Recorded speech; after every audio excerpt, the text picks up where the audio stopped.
Hello everyone. আজি আমি তোমালোকৰ লগত ডিসকাশন কৰিম how to prepare science for HSLC 2027. হয় ঠিকে শুনিছে যে আমিতো এতিয়া যিসকল ষ্টুডেন্টে এবাৰ ক্লাস 10 পালে আৰু সেই ক্লাস 10 পোৱা ষ্টুডেন্ট খিনিৰ কাৰণে কিছুমানৰ কাৰণে ম্যাথছটো বহুত বেছি প্ৰবলেম হয়, কিছুমানৰ কাৰণে স্যাৰ সায়েন্সটো বহুত বেছি প্ৰবলেম হয়। তো কিন্তু আমি সেই প্ৰবলেমটো বহুত বেছি ইজিলি সলিউশন কৰিব পাৰো ক'ত আমাৰ যদি এটা প্ল্যানিং এন্ড স্ট্ৰ্যাটেজি থাকে। আৰু সেই প্ল্যানিং আৰু স্ট্ৰ্যাটেজি কবৰ কাৰণে লৈছো যে আমি কি দৰে প্ৰস্তুতি চলাব লাগিব, প্ৰিপাৰেচন কৰিব লাগিব, যাৰ যোগেৰে আমাৰ গোটেই সায়েন্সৰ টপিকত আমি স্যাৰ 90+ 80+ স্কোৰ কৰিব পাৰো। কোনোবা যদি একেবাৰে বেসিক সায়েন্সৰ প্ৰবলেম আছে বা সায়েন্সৰ ক্ষেত্ৰত তোমালোকৰ প্ৰবলেম আছে বা তোমালোকে টান পোৱা, ডেফিনেটলি তোমালোকে 80+ স্কোৰ কৰিব গৈ আছা। তো তাৰ কাৰণে মই অলপমান চেপ্টাৰ কেইটা অলপ তোমালোকৰ লগত ডিসকাশন কৰিম। তো চেপ্টাৰৰ ক্ষেত্ৰত যদি চাবলৈ যাও, এটো ইংলিছত দিয়া আছে chemical reaction equation, acid base salt, metal non metal, তো ইংলিশ আসামিজ দুইটা ল্যাঙ্গুয়েজতে দিয়া আছে। তো মই অলপ ডিসকাস কৰিছো এই প্ৰথম কেইটা যি চেপ্টাৰ আছে ইয়ালৈ এইখিনি হৈছে কেমিস্ট্ৰি। তো এই কেমিস্ট্ৰি যিখিনি চেপ্টাৰ আছে, কেমিস্ট্ৰি অৰ্থাৎ ৰসায়ন বিজ্ঞানৰ চেপ্টাৰ আছে, ৰাসায়নিক বিক্ৰিয়া সমীকৰণ, এসিড ক্ষাৰক লৱণ, ধাতু অধাতু, কাৰ্বন অতা যৌগ, মৌলৰ পৰ্যায়বৃত্ত শ্ৰেণী বিভাজন। তো এই চেপ্টাৰ কেইটা স্যাৰ কেমিস্ট্ৰি সেকশন আমি কি দৰে আমি সহজ কৰিব পাৰো। তো তাৰ কাৰণে তো মই তোমালোকক কৈছো প্ৰথম 20টা মৌল তোমালোকে মুখস্থ কৰি লবা, যত হাইড্ৰোজেন, হিলিয়াম, লিথিয়াম, বেৰিলিয়াম এনেকুৱা টাইপত যি মৌল আছে। তাৰ পিছত যদি সেইখিনি মুখস্থ হৈছে ন, তোমালোকৰ চেপ্টাৰ ফিনিশ, তোমালোকৰ সায়েন্সৰ চেপ্টাৰ ফিনিশ বুলি ধৰা। এই পাঁচটাৰ ক্ষেত্ৰত তোমালোকে কেমিস্ট্ৰি নি শিকিবৰ কাৰণে বাস সেইখিনি কথাই জানিব লাগিব। সেকেন্ড থিং আহিছে সায়েন্সৰ ক্ষেত্ৰত মানে আমি আমি যদি চাও এইখিনি টপিকৰ ওপৰত জানিবৰ কাৰণে মই যেনে কৈছো আমাৰ যি পিৰিয়ডিক টেবল আছে বা আমাৰ যিখন তালিকা আছে সেই তালিকাখনৰ আমি বহুত ভালকে স্টাডি কৰিব লাগিব। প্ৰথম 20টা মৌলৰ কথা জানিব লাগিব আৰু সেইখিনি যদি জানা, সেইখিনি যদি কোনো মুখস্থ কৰিছে, মই 100% গ্যাৰান্টি দিব পাৰো যে তোমালোকৰ সায়েন্সৰ এই পাঁচটা টপিকৰ এটা সিঙ্গল পইণ্টও তোমালোকৰ ডাউট নাথাকে। তো তাৰ পিছত আহিল কি, তাৰ পিছত আহিল জীৱন প্ৰক্ৰিয়া, নিয়ন্ত্ৰণ, সমন্বয়, ওকে, জীৱই কেনেকৈ বংশ বিস্তাৰ কৰে, বংশগতি আৰু ক্ৰমবিকাশ, যিখিনি আমাৰ পৰে কিহত বায়োলজি অৰ্থাৎ জীৱ বিজ্ঞানত পৰিব। এতিয়া ঘটনাটো চাওক, জীৱ বিজ্ঞানৰো সেনেকুৱা এটা সলিউশন যে আমি কৰিব পাৰো। তো জীৱ বিজ্ঞানৰ যদি সলিউশন যদি কবলৈ যোৱা বা সকলোৱে কব সেইটো সলিউশন, সেইটো হৈছে যে আমি পিকচাৰ ভিজুৱেলাইজেশ্যন কৰিব লাগিব, অৰ্থাৎ আমি ছবি চাই চাই পঢ়িব পাৰিব লাগিব। আৰু তোমালোকক আমি পঢ়াম 3D সহায়ত, 3D এনিমেশন ইউজ কৰি তোমালোকক বায়োলজি বুজোৱা হ'ব। ফৰ এক্সাম্পল জীৱন প্ৰক্ৰিয়া চেপ্টাৰটো মানে লৈছো মই। তো জীৱন প্ৰক্ৰিয়া বা লাইফ প্ৰসেস চেপ্টাৰ আছে, সেইটোতে তোমালোকক যেতিয়া তোমাৰ পাকস্থলীৰ কথা থাকিব, লিভাৰৰ কথা থাকিব, যেতিয়া তোমাৰ খাদ্য কিদৰে হজমৰ কথা থাকিব।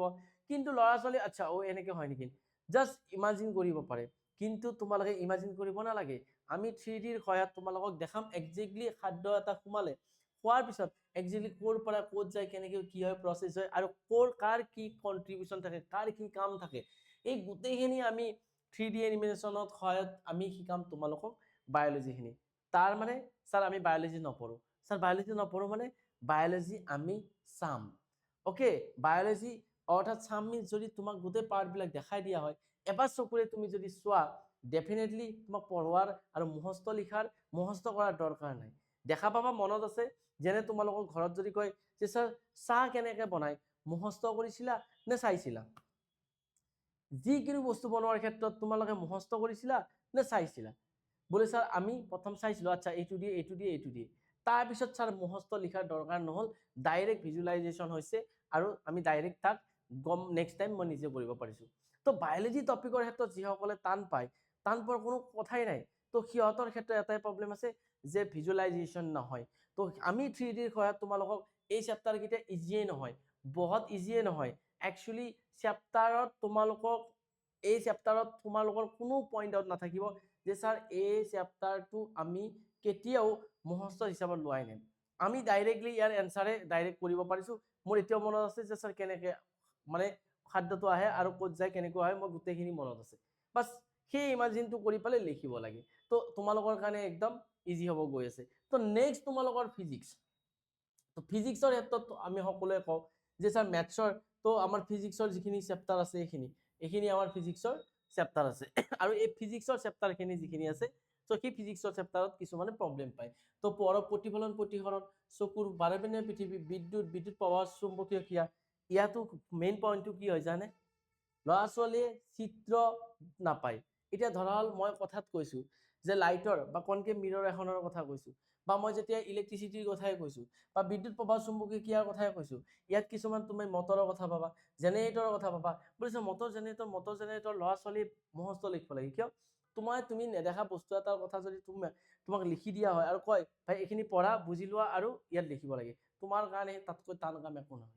তোমাক যদি ফেনৰ বিষয়ে লিখিব দিয়ে, তুমিতো জানা যে ফেন কেনেকে ঘূৰে, কি কৰে, তুমি মুখস্থ কৰিবা নেকি, নকৰা। তো ইয়াতো 3Dৰ সহায়ত তোমালোকক আমি দেখাম, 3Dৰ সহায়ত পঢ়াম যে ছাৰ ইলেক্ট্ৰিচিটি যে কয় একচুৱেলি কি হয়, আৰু ইয়াক মেথামেটিকেল টাৰ্মত কিদৰে ইজি কৰিব পাৰি, আৰু যিখিনি MCQ আছে আমি কিদৰে শ্বৰ্টত এনসাৰ সলভ কৰিব পাৰো, তাৰ কাৰণে চিন্তা কৰিব নালাগে, তোমালোকে নিশ্চয় ডেমো পাবা ইয়াত, ঠিক আছে। তো এই গোটেইখিনি আমি এইদৰে কৰিব পাৰো। তাৰ পিছৰ লাষ্টৰ যিখিনি চেপ্টাৰ আছে সেইখিনি EVS বা এনভাইৰনমেন্টেল সায়েন্সৰ ওপৰত ভাবিব পৰা, যেনে শক্তিৰ উৎস, আমাৰ পৰিৱেশ, এইখিনি কথা আমি বোলে স্যাৰ এইখিনি কথাৰ কাৰণে আপুনি প্ৰেক্টিকেলত লৈ যাব নেকি, বোলে স্যাৰ আমাৰ যেনে কলেজৰ পৰা লৈ যায় পিকনিকত নিব নেকি, আজি লৈ যাব পাৰো, কিন্তু এই আমাৰ পৰিৱেশ চাবৰ কাৰণে বোলে স্যাৰ পৰিৱেশত পিকনিক খাব যাম, এনেকুৱা কথা নহয়।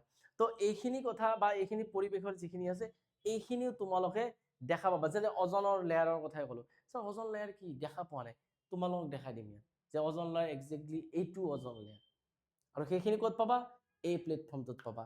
আৰু আমি তোমালোকৰ কাৰণে সায়েন্স বহুত ইজি কৰিবৰ কাৰণে, মেথছ ভেৰি ইজি কৰিবৰ কাৰণে, আৰু গোটেই যিখিনি সায়েন্সৰ মানে যিখিনি ক্লাছ 10ৰ টপিক আছে বহুত ইজি কৰিবৰ কাৰণে তোমালোকৰ লগত অতি সোনকালে আমি জড়িত হ'ম।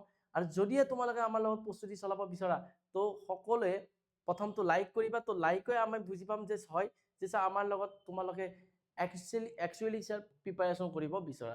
তো আমি অতি সোনকালে লগ পাম, আৰু কমেণ্ট ছেকশ্যনত কমেণ্ট কৰিবা যদিহে তোমালোকৰ এই ছাবজেক্টবিলাকৰ প্ৰতি কিবা ডাউট আছে।